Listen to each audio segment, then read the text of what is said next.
Hello, this is Joe Polish, president of Piranha Marketing and founder of the Genius Network interview series, and you're about to hear one of my Genius Network interviews, and I just want to thank you for taking the time to listen to this, and I hope you find it very useful. If you want to find out more information about some of the interviews and resources that can help you in your business, you can go to www.joepolish.com.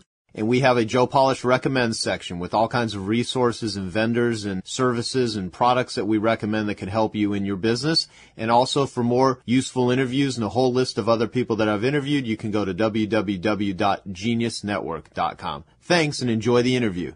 Okay, this is Joe Polish. I've got my good friend Dr. Edward Hallowell on the line, who we refer to as Ned. Ned, as always, it's a pleasure to be doing an interview with you. We've done a couple in the past, and people always love them and get tremendous value out of it, and I don't think this is going to be any different. So how are you doing today? I'm great. It's always fun to be with you, Joe. You're one of the geniuses I know. Thank you so much. Thank you, and likewise. And so, now this interview, we're going to talk about the majority of it on a new book that you have called Married to Distraction, Restoring Intimacy and Strengthening Your Marriage in an Age of Interruption. And I would like to say that I've listened to the book on audio. It's fantastic.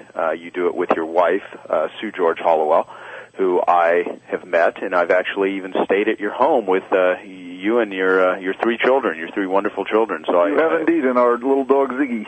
Exactly. And so we've spent a lot of time, talking about the areas that you are an absolute expert in. And recently, the second time that you've been on Dr. Phil gave this book one of the highest promotions that he's ever given. Can you talk a little bit about that before I get into asking you some questions about the book? I mean, we went out to be on the show and sort of work with a couple who was having trouble in their marriage because of the issues in the book. And Dr. Phil had really digested the book carefully and gave it a ringing endorsement. I was quite surprised because he usually doesn't do that, and he went out of his way, carried the book around, and during breaks would talk to me about how much he liked it. Sue and I were obviously thrilled that he liked it that much, and I think what he resonated with was not only is it timely, the issues are unique to our age, but also the book is practical. We really don't use a lot of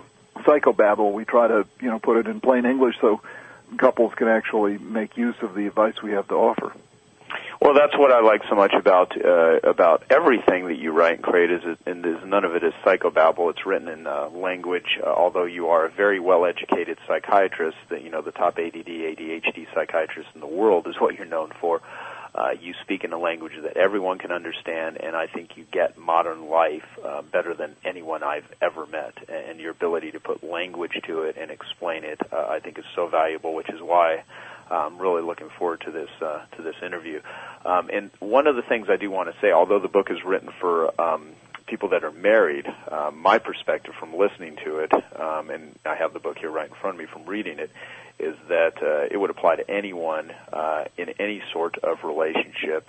It's written for people in intimate relationships, but I think it would apply to anyone in any relationship area of life. Would that be accurate in your perspective? Absolutely. No, we call it Married to Distraction, but it's really for any relationship, friendship. You don't have to be living together. It really is. It's about relationships in modern life, relationships of all kinds. Well, why did you write it? Several reasons. One, I had just been writing about how busy modern life is and applying it to businesses and entrepreneurs and individuals, really the focus toward professional life. And my wife and I had been doing a lot of therapy with clients where we saw these same issues were interfering with relationships. And finally, in my wife and I, in our own relationship, we were noticing these issues come up. And I guess the fourth reason is she and I had never written a book together. And we sort of said, do we really want to do this? Are we brave enough to collaborate? Is it going to ruin our marriage? And we sort of held our breaths and jumped in. And it turned out we had a lot of fun doing it. We worried, would it be difficult? And it really wasn't. In fact, it was some of the most fun I've ever had in writing a book. It's my 18th book, and I have to say it's really one of the ones that I enjoy doing the most. It is a really, really awesome book. And so if you've already read it, you're going to find this interview to be a total enhancement, and you're going to learn more about the whole subject matter. And if even if you've never read the book or don't intend to, you're still going to find what I ask Ned about to be extremely valuable and useful in your own life and the life of other people that you interact with, as is all of his stuff. And you do have another book coming out that will be published by Harvard Business School Press, which is Shine, using brain science to bring out the best in your people. So, you know, that applies to people in organizations, because I know a lot of interviews that I do are listened to by people in the entrepreneurial community. So if we have time, we'll touch on a little bit of that subject kind of throughout the interview. But I would say one of the keys that often isn't talked about with entrepreneurs and their success is to pay attention to their personal lives. And I think a lot of entrepreneurs make the mistake of simply working harder to try to develop their business, instead of saying, hey, wait a minute, maybe I should put a couple of these hours into my personal life and not become so single-minded about my professional life. So even if you're an entrepreneur listening and you're thinking, oh, no, this isn't about entrepreneurs, it really is. It's about closeness in modern life, and there isn't a human being alive who doesn't need some form of closeness in his or her life. Yes, you say in this book that the primary solution is the human connection, and so much of that is a thread. Could you talk about that? I guess that'll be one of the first questions I'll ask you. Just human. What does it mean? Sure. The human connection, which we used to take for granted, is the fundamental building block of health, success, longevity, productivity. I call it the other vitamin C, vitamin connect. And what it is, it's a feeling that you're a part of something larger than yourself that's positive. And at work, you hopefully feel it with your coworkers, or the mission of your company or your organization or your venture. And at home, hopefully you feel it with whoever you're living with. And that feeling of I'm here securely in place and of kind of held in place and valued and respected, it is absolutely critical to well-being and success and longevity. And the reason Sue and I make such a point about it is today there's a paradox. As much as we're connected electronically, we often feel disconnected interpersonally. The human connection, the human moment, the face-to-face conversation, the sort of taking a walk together in the woods, or just having a beer with a friend, or lingering over coffee after a meal, that's often hard to come by.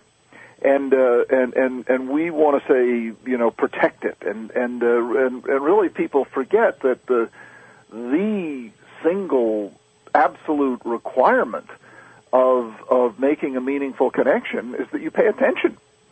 And if you can't get someone's attention, there's no way in the world you can develop a meaningful connection. And attention, as I say, used to be taken for granted, but now, as Tom Friedman puts it, we live in an age of interruption, where what Linda Stone said, as executive at Microsoft, where people are paying continuous partial attention. So it's very hard to get someone's full attention. You almost have to stand on your head and, do tricks to somehow get them out of their channel surfing glaze or screen sucking glaze and actually come in for a landing and engage.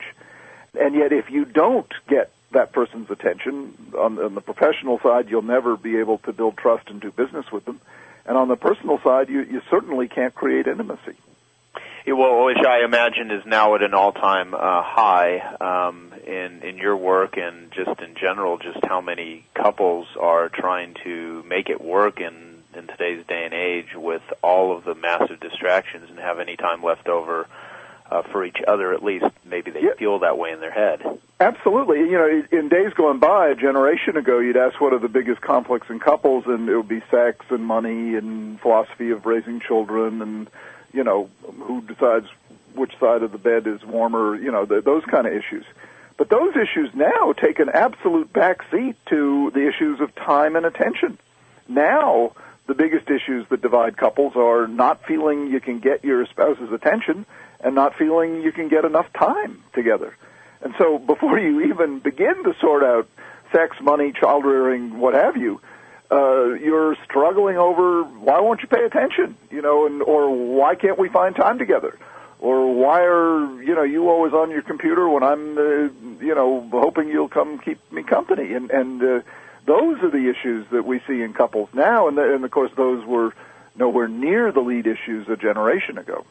Well, let's tackle some of those. I'll ask you some questions specific to it. I mean, this may sound like a really, maybe obvious question, maybe silly, I don't know, but, you hear the term healthy relationship all the time, and I was thinking to ask you, what is your definition of a quote-unquote healthy relationship? That's a great question. It's not stupid at all. I think a healthy relationship is a relationship where both people feel respected, valued, and they have fun together. Respected, valued, and have fun together. Yeah. I think those are the, and unhealthy means you feel dissed or disrespected or devalued, and it's no fun. But boy, oh boy, you get those three elements: respect, valuation, and play, as I like to call it, which is having fun together. You take off. You synergize. You become, as a team, much more powerful than either one of you could be as an individual. And this is the great value added, so to speak, of close relationships. They make life better. They make people healthier. They make people more successful. They really turbocharge. You can do so much better when you feel you're part of a team than you can alone. Now, I don't mean you have to get married. I don't mean that at all. In fact, a lot of married people are in very unhealthy relationships. So you can be single, but still feel that camaraderie with your intimate partner, still feel that kind of, source of strength and fun. And the time to watch out in a couple, the time to think maybe this isn't the one for me, is when you lose respect and when you feel devalued and when you're not having any fun together. Gotcha. And just to elaborate just a little bit more, you can't create those feelings unless you spend some time together and pay attention. Again, I bring it back to time and attention because those are the overlooked variables that can lead to a person feeling distant and feeling devalued. You think, well, gee, you don't care enough about me to pay attention to me. Well, you have 5 areas of sustaining love that you write about in the book, which I'm going to actually ask you about in a minute. And before I get to that, I wanted to, since on the subject of healthy relationships, you're so good at laying out what is needed. So what are some of, building blocks, essential building blocks to all healthy communication? Well, in the book we talk about it starts with attention. And then you extend attention over time. And as I've been stressing, those are often the two that are missing in relationships. Well, the next 3 can't happen without that. But with those, then you begin to develop the empathy. You begin to understand life from the other person's point of view, and that takes work. People pay lip service to empathy. You can't snap your fingers and develop empathy. You can't say, oh, where are you from? Oh, now I understand you. The only way you can really develop genuine empathy is to listen, to become kind of a curious student of the other person. Who are you? Where are you from? How did you get to be that way? You don't like Swiss cheese. How come? Or you love to go to the racetrack. What's that all about? Or, you hate the thunderstorms. Did something happen to you during a thunderstorm? Or, you love blondes. Well, how come? These seemingly superficial questions are profound because you add them all together and you're getting to know the details, the nitty-gritty, where life is lived of the other person. And as you gain that and the other person gains it of you, this magical thing happens called genuine empathy. And you just can't feel it for many people. Most people these days we know only in caricature, in stereotype, in soundbite, in slogan, in elevator pitch. We know them from their logo, from their, the few little tidbits we gather and we think we've pigeonholed them. And that's just the way life is. It goes so fast. But the few people you really get to know, you want to know these little details. And then because it creates this wonderful feeling of empathy. Oh, that's what Joe's like. It makes you smile when you think of Joe. And then what comes is connection. From empathy, you develop a connection. That simply means you look forward to seeing that person. When you think of that person, you smile, you chuckle, you understand that person. Even in their foibles, you smile about it. And that's connection, your support. And then And then the fifth step, after you feel this connection, you get the good part, which I call play, which it is not just what kids do at recess. Play, at heart, is the richest activity in human existence. It's what I call play, the action of love. Play is what you do together. And it could be as simple as sitting together in a room reading a book. Each of you sitting there, but you're playing because you're with each other. Or it could be something as, robust as, going out dancing or skydiving or, going down the Nile. But together that feeling of acting in synchrony in the context of a connection, play, spontaneous, not necessarily goal-directed, being together, that's the action of love, and it is life at its best in terms of personal relationships. Well, one thing I've always admired about your work is that with all of the self-help stuff that's out there, personal development, whatever category someone wants to look at, the how-to advice-giving world of experts, a vast majority of it, the majority of it is what's wrong with you and how to fix it, and versus what's right with you and how to enhance it. And you're very much a strength-based psychiatrist, and a lot of people that I've met that are very highly, academic, highly trained are, what's wrong with you and how to fix it sort of thing. Right. And it's kind of like negative-based, fix it sort of advice versus, here's what's right about you and how to just make it better. Now, I know you well enough, Ned, to where I can ask you some pretty interesting questions that I just know you would answer and give very, valid opinions to. And a couple things that are in my mind, like when someone go out and seek out a book, Married to Distraction, my belief, and I could be wrong, I wanted to ask you, is that the vast majority of people that would buy a book like this, they're not heavily inspired and just want to make things better. That's a percentage, but I would think the vast majority are in trouble, and they're looking for a way to fix, save, improve something, a pretty desperate situation. However, I don't know. What is your perspective? I mean, do most people that seek out your help in a, counseling fashion, you or your wife Sue, or buy a book, where are they at? I mean, what place are people usually at when they seek out books like this?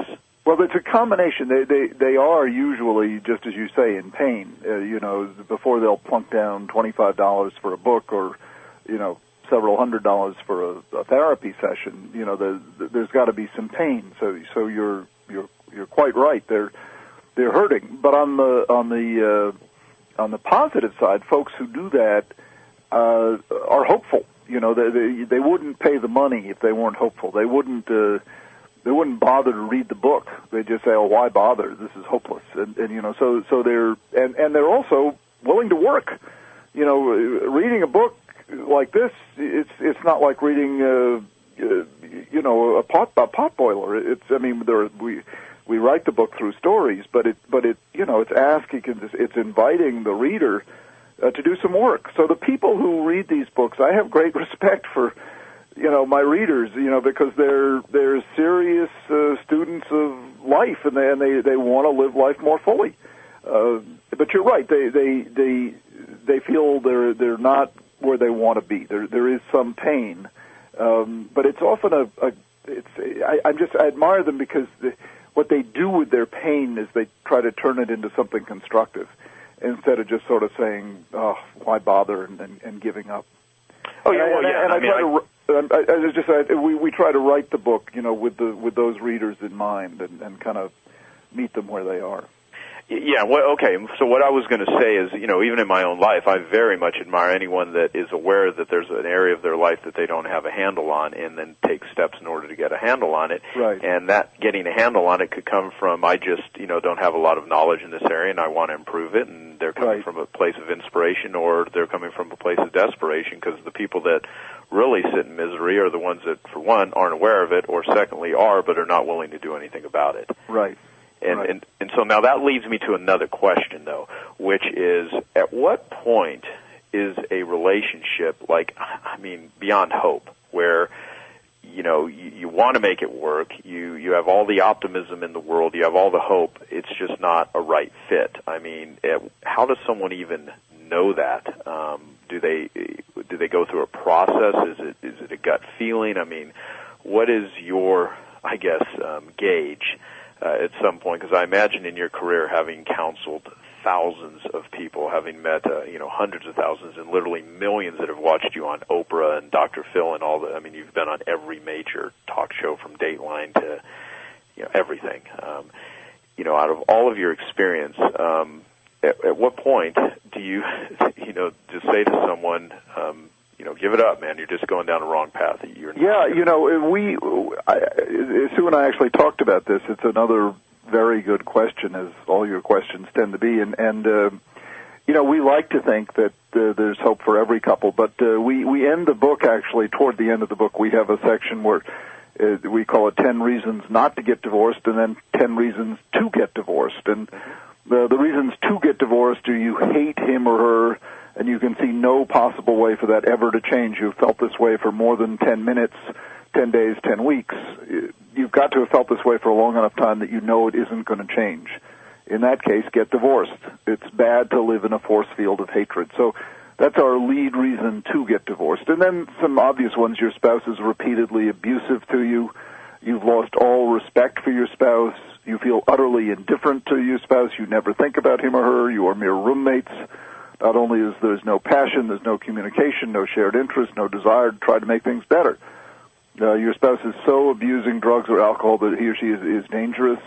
He or she rejects all efforts to help.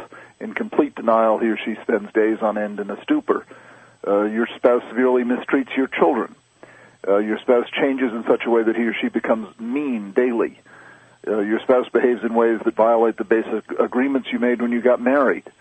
And then we put a joking one in. You don't like the temperature she insists on setting the thermostat at. And then we add, this is a joke, but we put it in because many couples do get divorced for reasons equally trivial or even more trivial. So we want to say, it's got to be a major reason to get out of the relationship, and the reasons, I just listed are sort of the major reasons. Because if you get out of a relationship for trivial reasons, what most people do is they just end up in the same fix with the next person, and they're working out their issues in relationship after relationship, and the minute it gets difficult, they disappear. So I've been divorced, and Sue has not. It's Sue's first marriage, but I went through a marriage and got divorced. It was an amicable divorce, but it was a relationship that didn't work, and in fact, the woman I was married to was a very good person, but we just couldn't agree about having children and whatnot, and so we parted, and so I know what it's like to go through a parting, and it's difficult, and but with Sue, we just sort of take it as a given that we're not going to get divorced, and when we argue, and believe me, we do argue, and when we fight and get angry with each other, we just do it in the context of knowing that we'll find a way to work it out. There you go. Well, that's great. And so I just wanted to ask you that, too, because I think it's always a question that a lot of people, they can spend so much time working on a relationship versus just having a relationship that works. And when you hear about people... That's a great way of putting it. That's a very good way of putting it.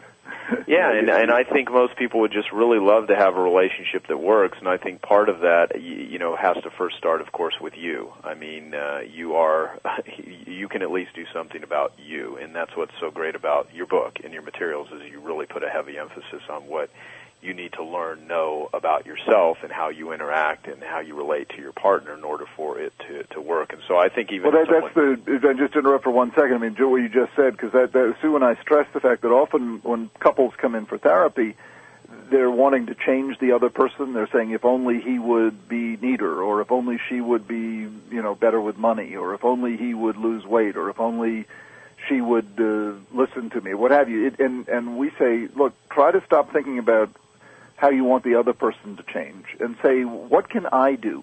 Because that's what you can control. What can I do differently to make this relationship better? And if you both start thinking along those lines, you stand a much better chance of improving the relationship than if you're trying to persuade, coax, cajole, strong-arm your partner into changing.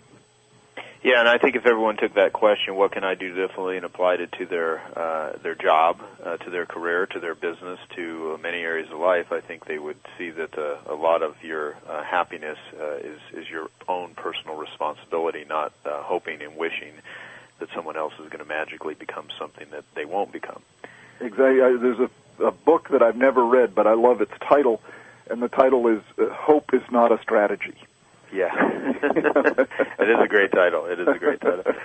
So let me ask you, one of the things you're superb at is describing and naming all of the things that take place in modern life. And so I wanted to ask you to maybe go over some of the pressures that are crazy busy lifestyles that most people lead, put on relationships, on love, and on marriage.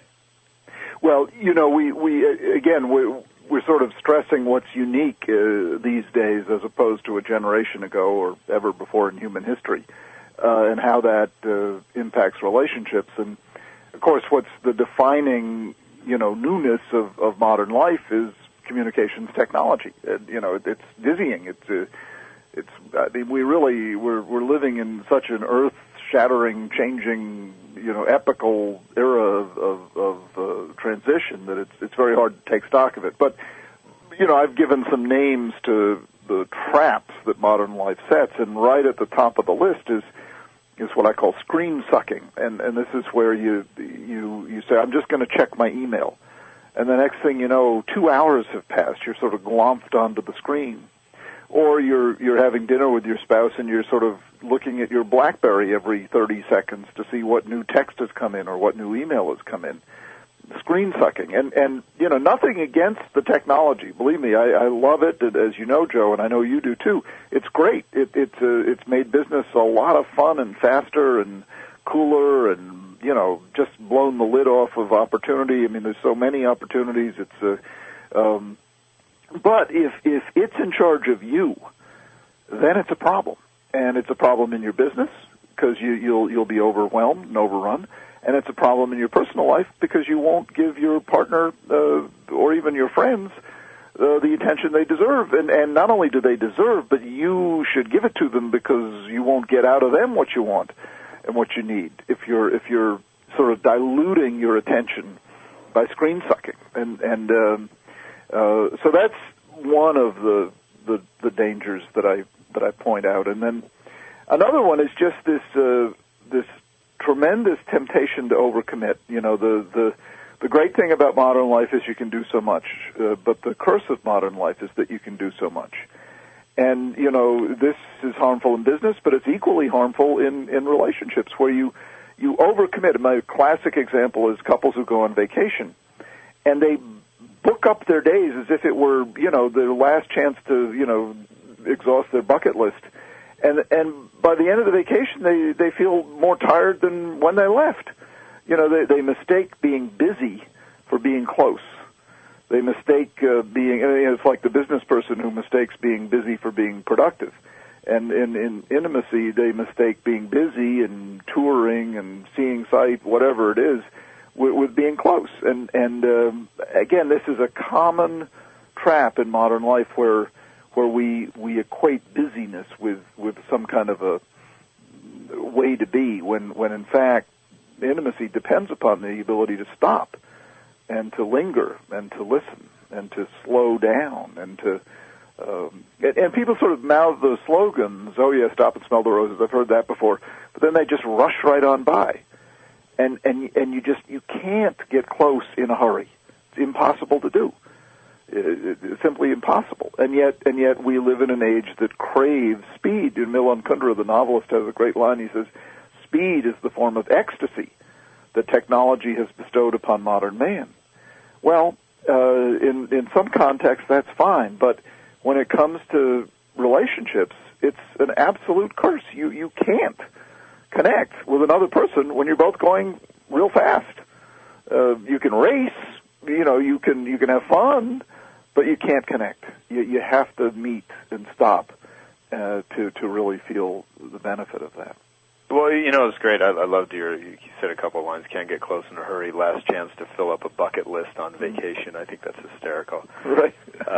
Well, absolutely. When I was flying back from a recent trip where I met with you, both me and you were speaking at a big event at the Endicott House at MIT, Gathering the Titans, and there was a bunch of, group of very successful business owners there that all absolutely loved and resonated with your presentation. When I flew back from Boston to Arizona, where I live, I sat next to a lady who's a dean at ASU, now the largest, university in the country.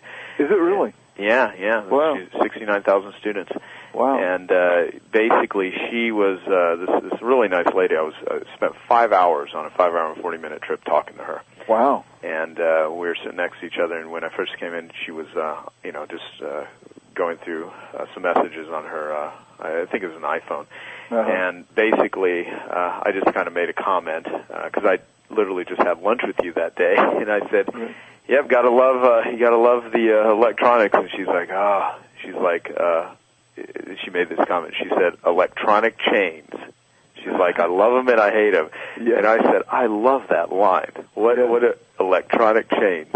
Yeah. And there you go. And so all of that contributes to people's inability to have a relationship. And so you already went over them about the different aspects of what contributes to sustaining love: attention, time, empathy, connection, and play. Right. So I wanted to ask you, starting with attention, how important is something like when someone hears paying attention? Well, that seems obvious, but I want you to elaborate on how important that is to a relationship and what happens if attention is lacking in a relationship, because I think it's the way you've described it in the book. It kind of starts with that. It absolutely starts with that. And again, it sounds obvious. I find myself, as I wrestle with these issues over the years, the most important points are the obvious points that people don't see. And this one is maybe the most obvious of all. If you want to get close to a person, and the same thing applies in business, but we're talking about relationships here. If you want to get close to a person, you have to pay attention to them. Duh. But how many times have you been trying to talk to somebody while they are on their BlackBerry, on their cell phone, on their laptop? I made up a word for it when you're talking to someone on the phone and you hear their voice change. I call it email voice, because you can tell they're doing their email while they're talking to you.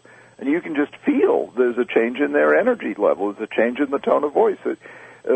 Without attention, you cannot gain real closeness. And then this myth of multitasking. Imagine if you were trying to converse with someone about something emotionally important to you, and they were multitasking. They were doing other things. Well, you would feel very dissed and dismissed, and yet people try to pull that off all the time. Multitasking, by the way, is a complete myth. You can't multitask. What people really mean by multitasking is switching their attention from one task to the next in rapid succession. So if you're trying to talk to someone and do your BlackBerry and feed the dog, and deal with an employee who's knocking on the door, and you're switching from one to the next in rapid succession, all of those people will suffer, because you can't do your best if you're multitasking. And multitasking is fine if the tasks are boring, and it's a way of making boring tasks more interesting. But intimacy, obviously is not something that you want to feel bored by. So pay attention, and it's a new discipline. Some people can't. You have to teach them. You have to say, turn it off, TIO. Most of the interventions, by the way, couldn't be simpler. You have to be really stupid not to see them. But, the solution to multitasking is don't do it. If you're talking to them and they're on their BlackBerry, tell them to turn it off. Look me in the eye. Be with me. If you don't want to be with me, then don't be with me. But be with me, and it's gotten now so that people find that threatening. The experience of being with a person, people get agitated. They want to walk around. They want to leave. They want to turn on the television. They find single-minded attention to another person anxiety-provoking. So you have to coax them into it. But if you don't do that, you cannot feel genuine closeness. You simply can't. What you'll get is a watered-down substitute, and some people really have substituted screen life for real life. Yes, absolutely. I mean, in the book, the audio version where you and both Sue actually read and talk, right?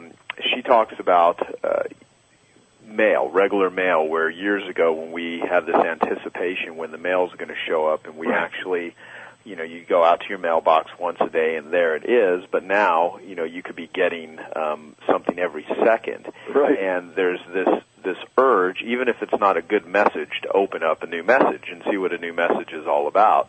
And I think that's, if you really sit and think about that, we're like, Pavlov dogs just waiting, for the next message, good or bad. And you made a very interesting statement. You said most interventions are really simple. It's just, some cases, turn it off. Why is it so hard? I mean, what is going on in the human brain that just keeps someone so glued to an iPhone, to a BlackBerry, to a computer, to any form of electronic that hasn't even been invented yet, that 3 years from now everyone might be using? I mean, what is going on in the brain? Well, I think we haven't proven it yet, but I'm sure we will. It's the exact same circuitry that goes on with all other addictions. It's the dopamine circuitry, where there's something irresistible about an unopened message, just as there's something irresistible about a craving for alcohol once you've been drinking too much, or a craving for cocaine, or once you've gotten hooked on it. It's the same circuitry. You want that dopamine squirt, and it becomes something that really governs your life. And I think people are compulsive with their screens in the same way they're compulsive with other addictions. We're getting a dopamine squirt out of it, and the intervention, is the same. It's very simple but very hard to do. Stop it. I mean, the cure for alcoholism is to stop drinking. Now, easier said than done, and that's why AA is such a success, because it replaces the drug of alcohol with the drug of fellowship. And what I'm saying about intimacy is you replace the drug of, this high-stim, crazy, busy life with the drug of human connection. And you see, you got to offer something equally powerful. You can't simply tell someone, don't do it. You got to say, well, what am I going to do instead? In the case of alcohol, you go to AA and you find the drug of fellowship. Drug I use in quotes, the drug of fellowship. Well, in life, you want to get someone hooked on personal connection to replace the addiction to being crazy busy and just having to have a screen lighting up in front of you all the time. Well, what you were talking about intimacy in relating to paying attention. What's your definition of intimacy? What does that mean? That's a wonderful question. I guess I would define it as letting down your boundaries enough to feel vulnerable, showing a person sides of yourself you don't show to most people, revealing yourself openly and honestly and as completely as you can. That would be intimacy. Where you. Now, none of us can reveal ourselves totally. We're just not able to. But revealing yourself as much as you can, as much as you are able to, and feeling the other person accepts and appreciates and even loves what they see. And, then, of course, sexual intimacy is obvious what that means. But just human intimacy is simply the letting down of your guard, so much that the other person sees parts of you that most of the world doesn't see. Yes, gotcha. I really should just ask you a question about sex. What the heck? So when people say in slang, you know how crazy I can be with my jokes and everything. When it comes to sex, the difference in slang, having sex, making love. Right. What's the difference? Well, when do people, and the reason I'm asking this not in a serious manner is, people can sometimes confuse amazing sex with great intimacy, but all other aspects of the relationship don't work, but the sex is great. And you've heard comedians and everyone, and most people have experienced some level of that in their life in some way. Yeah, I mean, it's sort of the difference between pleasure and joy. Pleasure, you can get eating candy or masturbating. You can do it by yourself, and then sexual pleasure is simply the sensate feeling, and you can have sex with someone, and it can be great sex in that you feel a lot of pleasure. You have multiple orgasms. Both of you do whatever you want, and the other person is welcoming all your desires and gratifying, and that's great, and great. That's wonderful. It's just a lot of pleasure. But joy is something deeper. It's sustained over time, and in the case of sex, it means that it's pleasure accompanied by connection, if not love, at least intimacy, openness, emotion, valuing, respect, the closeness, and then you get into the realm of joy. You get into the realm of something deeper, something more sustaining than just the sensate pleasure. Samuel Johnson, one of my favorite men, had a great line. He said, the pleasures of sudden wonder are soon exhausted, and the mind can only repose upon the stability of truth. And I think that's sort of the difference between, the pleasures of sudden wonder, that's having sex, and that's great. That's jumping out of airplanes, that's thrill-seeking, which is great. Nothing against it. But that doesn't make for a rich and satisfying life, and a lot of people think it does, and they spend their whole lives thrill-seeking, and yet at core they don't feel fulfilled. What is usually fulfilling at core is the stability of truth, is the sustained connection over time, and then that usually morphs into what people call love. Let me ask you about that. When someone says, do you love someone, are you in love with someone, how would you define the difference? Because I've heard that in love is sort of the giddy stage where you feel that transformation. You feel suddenly the world has changed. Suddenly you wake up every morning with a smile on your face thinking about the person. You go through your day thinking about the person. You're whistling, you're floating, your job is no longer drudgery. It really does change your life. It's probably the greatest antidepressant ever invented is feeling in love. It doesn't last. It's not sustainable. I mean, there are some people who say they've been in love for 50 years. Good for them. They're very hard to find. Usually that feeling of in love lasts for weeks, maybe months, but not much more than a year. And then it changes into either you break up and say, I'm bored with you, or it settles down. It's like you strike a match and it has a flame, and then the flame settles down, and it settles down into something more sustaining, not as giddy. Life does come back in for a landing. Life is still hard. You have fights and squabbles, and you have to compromise. But you as my wife Sue puts it, you say there's more in this relationship to keep me than there is to send me away. And that's sort of what love is, where there's enough good here to make it worth putting up with the bad. And, I actually look at this person and smile. I actually look at this person most of the time with respect and value and look forward to being with that person. And that's love. I think people who expect to be in love year after year after year, it's an unrealistic expectation, and it leads a lot of people to get disappointed and sort of think something's wrong with them. It's just not a feeling that most people, anyway, can sustain for, much more than a few months or a year. Yeah, that's great. Thank you for sharing that. That's an awesome perspective. I love the more to keep me than send me away. Yeah. I mean, it's let's face it. You give up a lot when you commit to a person. I mean, you really do. You give up a lot. There's a lot to be said for being alone. People are a pain in the butt. People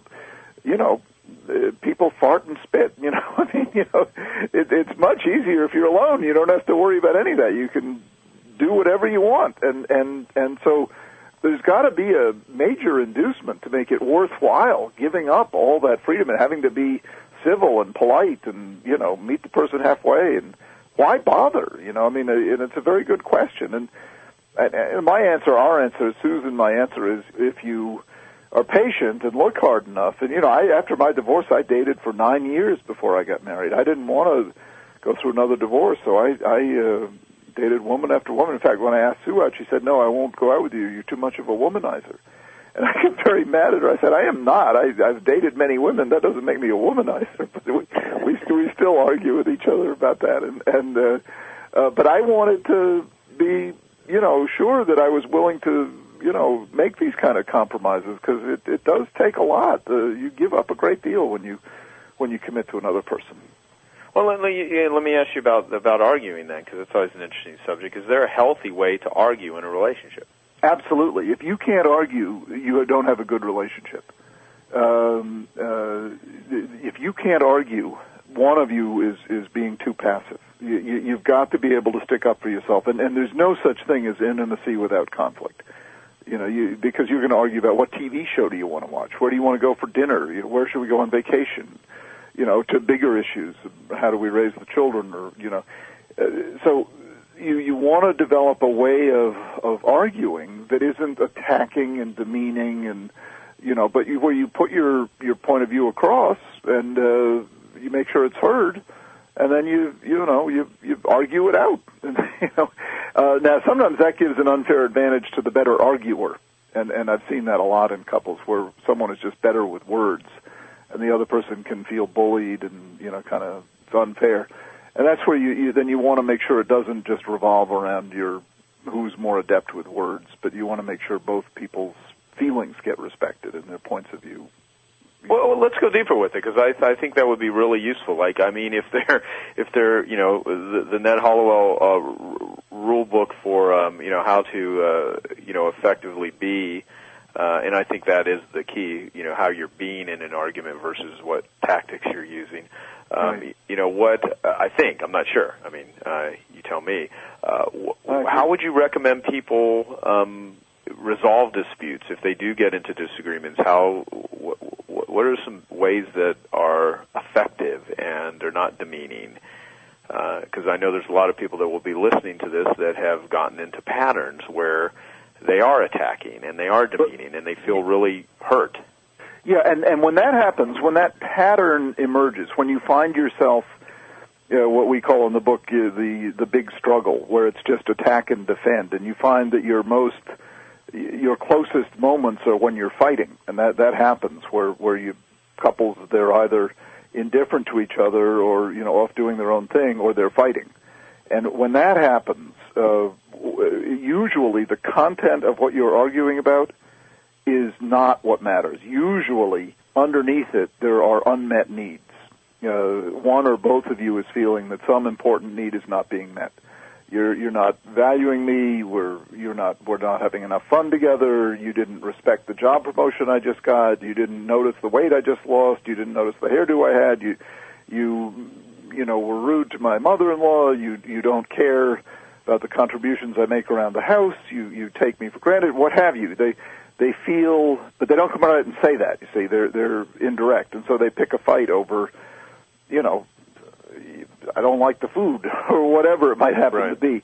And so the strategy is to try to, when you're on your own, do a little soul searching and say, why am I feeling so aggravated with this person? What is coming from me? Okay, I feel that I'm not being loved enough. I feel devalued. I feel taken for granted. And then speak that.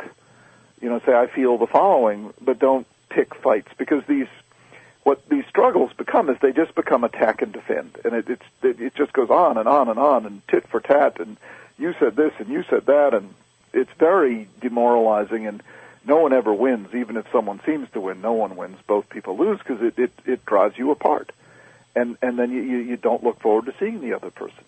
So my main suggestion is to look beneath the content of the struggle. Don't get caught up in the struggle, whether it's about money or about the kids or about food or about whatever. Try to see, why are we fighting so much? We didn't used to fight. What's going on here? And usually the answer to that question is both people are feeling denied, deprived of something, and then figure out what that is. And very often it comes back to the points we've been stressing, time and attention, and then empathy, connection, and play. What are one of the main, most common flaws that couples detect in each other? You talk about this in the book. They're not in the image that that they want them to be. So you say you're not the man I want you to be. You're not the woman I want you to be, and then you start criticizing the other person instead of accepting them as they are. Okay, so when with people being, like selfishness as an example, do you believe that today, this is more true today than it was in the past, that people are like this due to the mass amount of overwhelm? Because you do talk about how people have become too busy for their own good. Right. I think Sue and I make the point in the book that a lot of people accuse their spouse of being selfish and even narcissistic, sort of the N-word, narcissistic. It's sort of the word that people in mental health use when they don't like someone. And in fact, it's not really selfishness. It's that they're too busy. When you're too busy, you can't pay attention to other people sufficiently. So you can seem as if you're a flaming narcissist. You can seem as if all you care about is yourself. You can seem as if you're preoccupied with your own agenda, your own schedule, your own, objectives. But it's simply because you're overcommitted. It's simply because you have too many obligations, too many, lists to check off before you can go to sleep. And that makes you seem and behave as if you're very selfish. But it's not, believe me, true narcissism is a terrible, terrible condition. And if anybody listening to this program is close to a narcissist, run the other direction as fast as you can, because they suck you dry, they use you up, and you get nothing in return. Well, stop on that for just a minute, though. Can you define what a true narcissist is? How would you know? Sure. It's Freud, who wrote a lot about it, called it the libidinal cathexis of the self. Well, that's a fancy way of saying someone who is in love with themselves, and they're unable to love other people. So it's fundamentally the inability to genuinely appreciate, empathize, know another person. And narcissists they look to other people as sources of reward for themselves.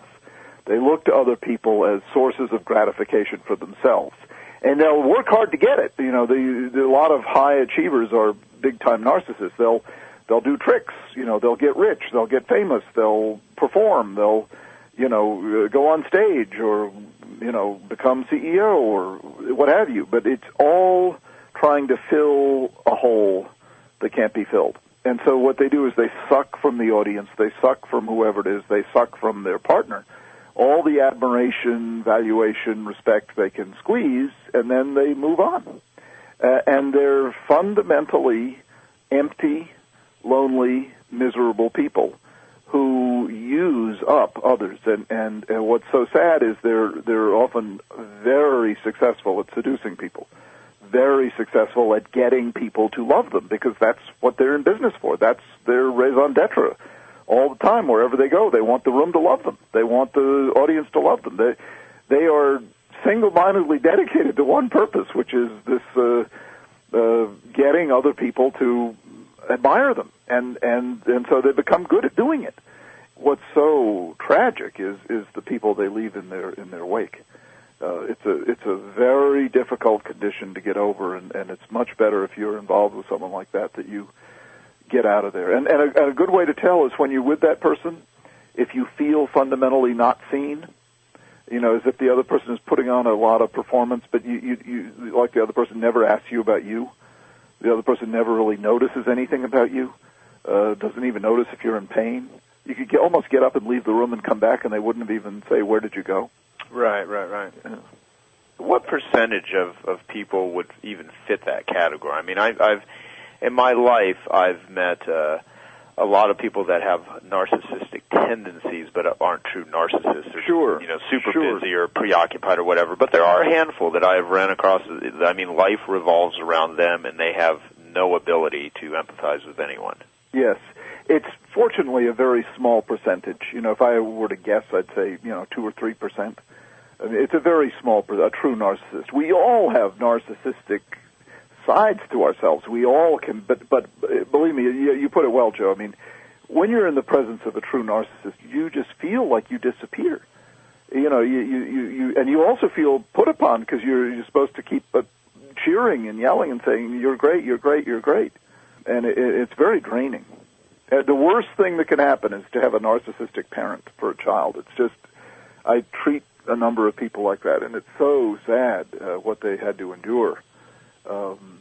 Because the child then becomes the child is supposed to perform and gratify the parent, and it's extremely toxic.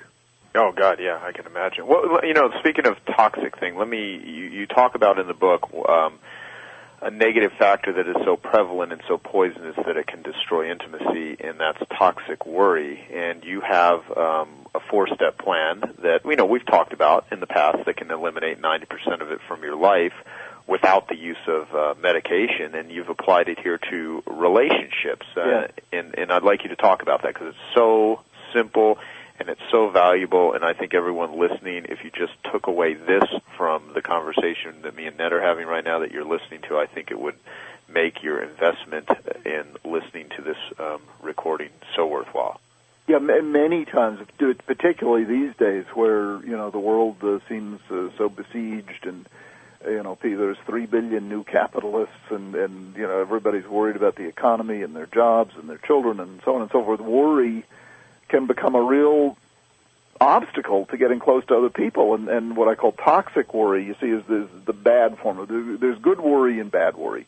Good worry is problem-solving behavior. Like, Andrew Grove wrote a book called Only the Paranoid Survive, and his whole point was you better worry, to anticipate danger. But then when toxic worry gets into your relationship, it isolates you. You just sit and brood, or all you talk about are your worries, just incessant worrying and brooding, and the other person, it's like a porcupine, it's hard to get past the quills of worry to get to the real, heart of the person, and it's also bad for you. So what do you do about it? Well, the steps that before you take Prozac, and if most people would do this, we'd reduce the Prozac consumption considerably.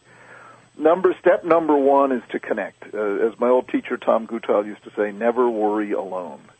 It's fine to worry, just never worry alone. Connect. And teach yourself that, teach your children that, teach your spouse that.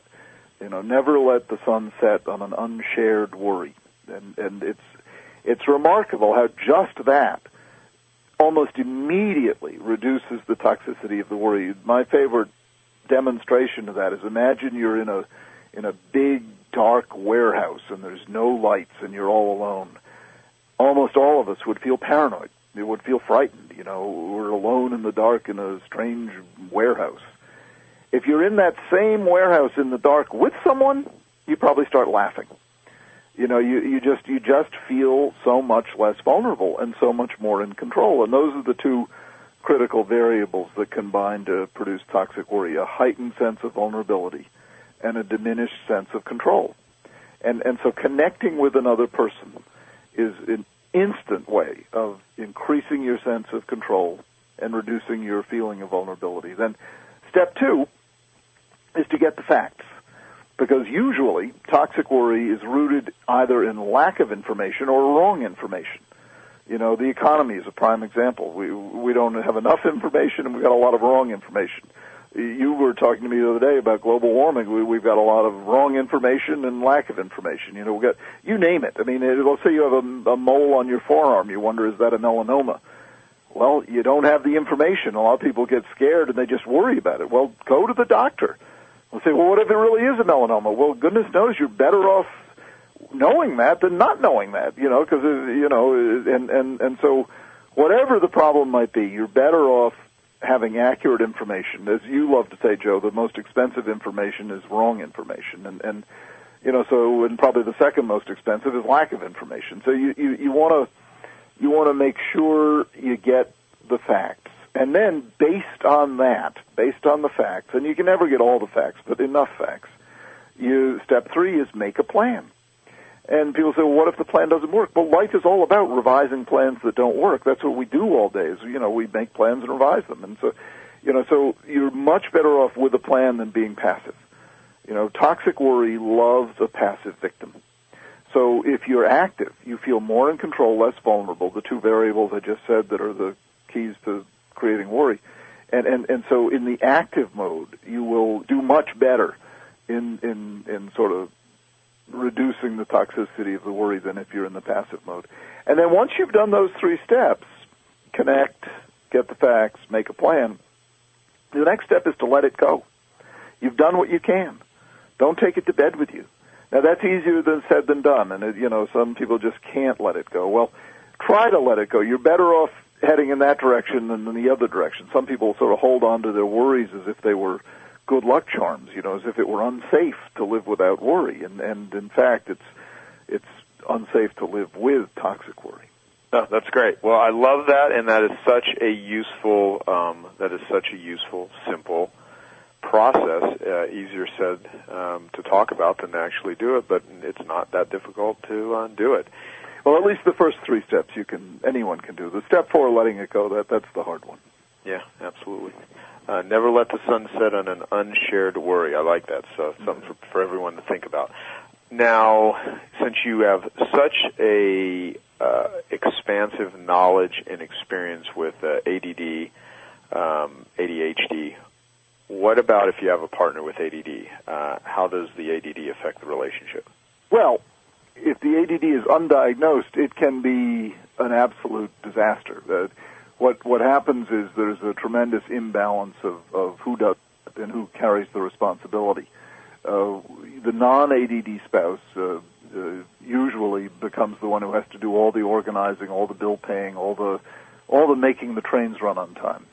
And the ADD spouse is the one who's off, generating ideas and fun and whatnot. But as this continues, what develops is a sort of parent-child dynamic where the non-ADD spouse feels like a parent and the ADD spouse feels like a child.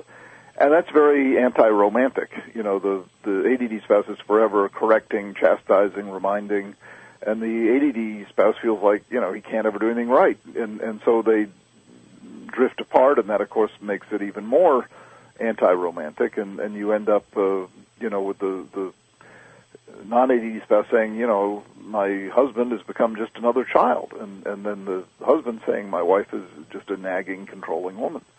And so the key there is to get the ADD diagnosed and treated. And I would recommend for further information on that, people go to your website, drhallowell.com, and you've produced some amazing books and information on that, and just check that out on your site if you do feel you or a loved one has ADD, ADHD. Now, do you think it's harder, Ned, for couples to stay together today versus in the past? Well, I think there are new pressures that make it difficult. I don't know if it's harder today, but I think it's hard in new ways. I think modern life poses problems, and it's easier today in some ways. I mean, we certainly don't have to worry about communicating with our kids at 3 a.m. if they have a cell phone. So it's easier in some ways, but it's harder in the ways that we've been talking about in this interview. That we live in an age of interruption. We live in an age of crazy busy. We live in an age of overcommitment. We live in an age of distraction. And all of that makes the fundamental act of being close to another person, of finding time and attention for each other, to build empathy, connection, and then play, particularly difficult in ways that it absolutely wasn't a generation ago. This is altogether new in human history, and that's not often you can say that and be accurate. But this is new. We've never had this technology before, so we've never had these issues to deal with before. And the reason Sue and I feel so excited about the ideas in the book is this is a very solvable problem. This isn't something where you have to wait for policy changes on the part of the government. It's just policy changes in your own lives. But they can be hard to make because of the issues we discussed, the seduction, the dopamine squirt, the habits that are hard to break, and then the resentments that can build and the pattern of struggle that can set in. But if you follow the suggestions in the book, this is a very, very solvable problem. Well, what about from a temptation standpoint? The internet, erotic texting, all of the stuff on the news in such a huge manner with very famous celebrities and athletes and politicians with affairs and I recently interviewed one of the world's leading experts on sex addiction, and the technology brings so much imagery and so many ways to, I guess, tempt you and have access and do things that have never been done before. What effect does that stuff have from your perspective on relationships? Oh, it's a huge new problem. I mean,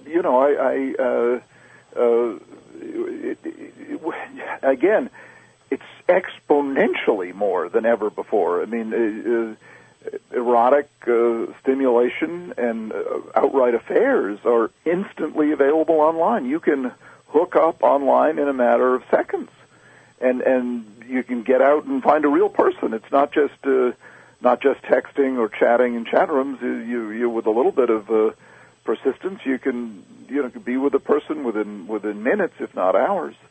And it readily available from the privacy of your office, your bedroom, wherever you might happen to be, the airport, for goodness sake. And so that's new. And then throw in another one that never gets talked about, and I'm not quite sure why it doesn't get talked about, but the gambling sites online also can get in the way of relationships, because people can get just as engaged with gambling as they do with sex. And they're both powerful addictions, and so we've seen this enormous spike in if not outright sex addiction, online sex is an obstacle in relationships, and online gambling is an obstacle in relationships. Let me ask you about, I guess, honesty. I've often wondered a lot about to what degree you share and be totally honest, and if human beings are just even really honest or dishonest, or what that even means. Everything from, I've read, a very interesting book called Radical Honesty about just laying everything out, and then you see a Chris Rock skit where he talks about, everyone's liars, men do little lies, women do big lies, and, it puts a very funny, humorous twist on it. But, are people, do people lie? Do they mislead? What is honesty? I mean, in what degree, do you open yourself up in a relationship where someone could step all over you with it because you're being so sharing of what you're feeling, what you're experiencing? I mean, is there any way to even create like some rules of thumb in a short period of time on an interview to address a very big topic? I think the best rule of thumb is to go with your gut instincts.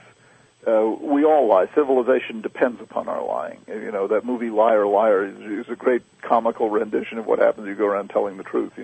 You're ugly, you're fat, you're stupid. And next thing you know, you've offended everybody, and the day is just getting started. So really, civilization depends upon our lying, and I wouldn't call it a lie so much as not blurting out the truth. Not blurting out everything you think, and we'd be in big trouble if we all walked around saying whatever we thought. So some kind of discretion, if rather than lying, we depend upon it. But then in the intimate relationships, you begin to let that down a bit. But even when my wife asks me, "Do I look good in this dress?" I really never say, "No, you look terrible." I might say, I'd choose another dress, but I'd have to be hard-pressed to even say that.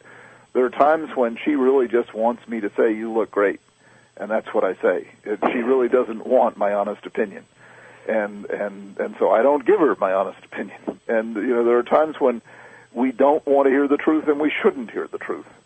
On the other hand, if I had prostate cancer last summer, I wouldn't want my doctor to say, "Well, I don't want to make him feel bad. I think I'll tell him he's just fine." So there are times when you need to hear the truth, and because you can't do anything about it unless you have the truth. I think the notion of radical honesty is a pretty dangerous, if not naive, idea. On the other hand, hypocrisy is equally dangerous, and I'd much rather deal with people who, in fact, you and I were talking the other day about how political correctness just fosters hypocrisy, and how how nauseating that is, and how alienating that is, and then how it just turns people into phonies. So I really value people who can be genuine, But that doesn't mean they have to be brutally honest all the time. Yeah, no, that's great, and thank you for that perspective on it, because I really appreciate it. Now, you talk about specialize, special-IZE, a marriage. How does one specialize a marriage or a relationship? Well, this is really a very important part of the book, and you think about one of the things that makes it worth it to be in a relationship as opposed to be on your own is that specializing, and by that we mean just simply making the other person feel special, making moments feel special. My wife's birthday is coming up in a few weeks, and we're going to go to New Orleans, and I'm planning various surprises for her. I was just online looking at the restaurants in New Orleans and things that I know she'll like, and by way of making it special. And I've already picked out a present and things that will make the day, the moment feel special. Now, that's for a big event like a birthday. You can do it in simple ways. We have a tradition at home of keeping the flowers on the table in the hallway fresh, and one of us is always changing them, and that's a way of, specializing, that little part of the house and the fact that we do it for each other and it matters to us.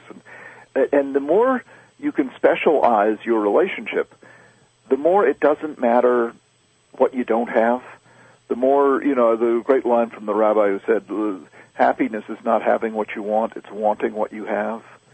And the more you can make what you have special, the more you really don't care about what you don't have.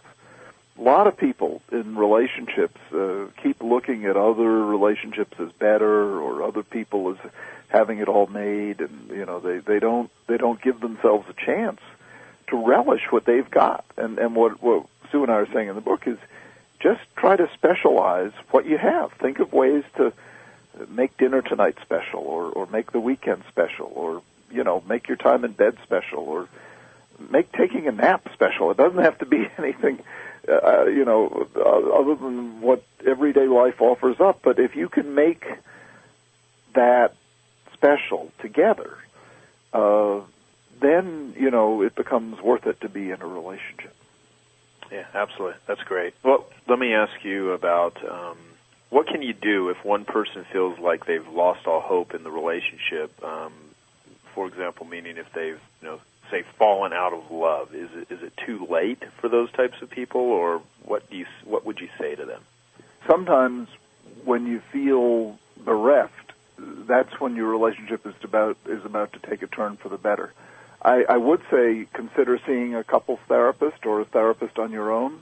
Come back to my steps about worry control. Never worry alone. Get the facts. Make a plan. As long as you're not abusing each other, as long as you haven't lost respect, as long as the other person hasn't just become just somebody you just can't reach, then it's usually worth trying to work it out. But as I said earlier on in this interview, there are times when you really should get out. If you're being abused, if the other person is you just lost all respect for that person, then it's probably time to leave. Okay, Ned. Well, let me ask you about your workbook. If you could talk about 30 minutes, 30 days, a workbook for modern marriage. We end the book with this simple, what Dr. Phil called 30-30, and he said he loved it. It was just this simple plan where you spend 30 minutes together, uninterrupted time, over 30 days. They don't have to be consecutive days, but over 30 days, as consecutive as you can make them. And we give you little exercises to do together. One exercise is to collect memories from your childhood. Another exercise is to give each other a foot massage. So some are hands-on, literally, and others are conversations that you have. But we give you a structured activity, and they're all gained at promoting and developing empathy.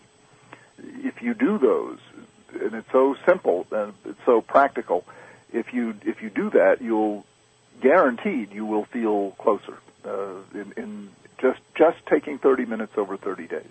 Well, this book, as all of your books are, is completely filled with so much usable, specific, strategic tools and definitions and resources and solutions that this interview absolutely was awesome. I very much appreciate it, as is all the interviews I've ever done with you.